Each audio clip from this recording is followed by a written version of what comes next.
വാഗമൺ ട്രിപ്പിൽ ആദ്യം വന്നിറങ്ങുന്ന സ്പോട്ട് എന്തായാലും ദേവയ്ക്കും കൂടെ എക്സ്പ്ലോർ ചെയ്യാൻ പറ്റണം എന്നുള്ളത് ഞങ്ങളുടെ ഒരു തീരുമാനമായിരുന്നു.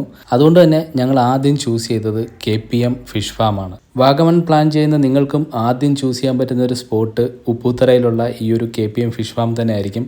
കാരണം നമ്മൾക്കും കുട്ടികൾക്കും ഒരുപോലെ എക്സ്പ്ലോർ ചെയ്യാൻ പറ്റുന്ന ഒരു ഏരിയയാണിത്. മനോഹരമായിട്ടുള്ള ഒരു ബോൺസായി ഗാർഡൻ, ആർട്ടിഫിഷ്യലായിട്ടുള്ള റെയിൻ, മഞ്ഞ്, ഇതെല്ലാം ഇതിൻ്റെ അകത്ത് തന്നെ ഇവർ സെറ്റ് ചെയ്തിട്ടുണ്ട്. പിന്നെ ഒരു വെള്ളച്ചാട്ടമുണ്ട്. ഇപ്പം ക്ലൈമറ്റ് ഇച്ചിരി മോശമായതുകൊണ്ട് തന്നെ ആ ഒരു വെള്ളച്ചാട്ടം ഇവരിവിടെ ആക്റ്റീവ് ആക്കിയിട്ടില്ല. പിന്നെ ഏറ്റവും മനോഹരമായിട്ടുള്ള സംഭവം എന്ന് പറഞ്ഞാൽ നിങ്ങൾ ഈ കാണുന്ന പോലത്തെ കൊട്ടവഞ്ചി സവാരിയാണ്. ഇതിൻ്റെ അകത്ത് കാർപ്പ് കുഞ്ഞുങ്ങളാണ്, കാർപ്പിൻ്റെ മീനുകളാണ് നമ്മുടെ ചുറ്റും ഇങ്ങനെ വരുന്നത്. നമുക്ക് ലൈവായിട്ട് തന്നെ ഇതിന് ഫീഡ് ചെയ്ത് കൊടുക്കാം. ഞങ്ങളങ്ങനെ ഈ ഒരു കൊട്ടവഞ്ചി എക്സ്പ്ലോർ ചെയ്യാനായിട്ട് ടിക്കറ്റ് എടുക്കാനായിട്ട് പോയി. ഒരാൾക്ക് ഏകദേശം 100 രൂപയാണ് ടിക്കറ്റ് ചാർജ് വരുന്നത്.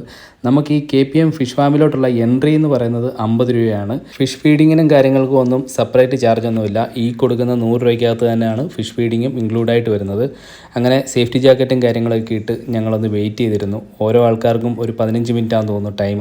അപ്പോൾ അത് കഴിഞ്ഞ് നമ്മൾക്ക് നേരെ എക്സ്പ്ലോർ ചെയ്യാം. ഒരു ഷോർട്ട് വീഡിയോ ആയതുകൊണ്ട് അതിൻ്റെ പരിമിതിക്കുള്ളിൽ ഞാനത് നിർത്തുവാണ്. അപ്പോൾ അടുത്ത വീഡിയോയിൽ ഇതിൻ്റെ സെക്കൻഡ് പാർട്ടായിട്ട് ഇടുന്നതാണ്. പുതിയതായിട്ട് ചാനലിലേക്ക് വഴിതെറ്റി വന്നവരാണെങ്കിൽ ചാനലൊന്ന് സബ്സ്ക്രൈബ് ചെയ്തേക്കുക.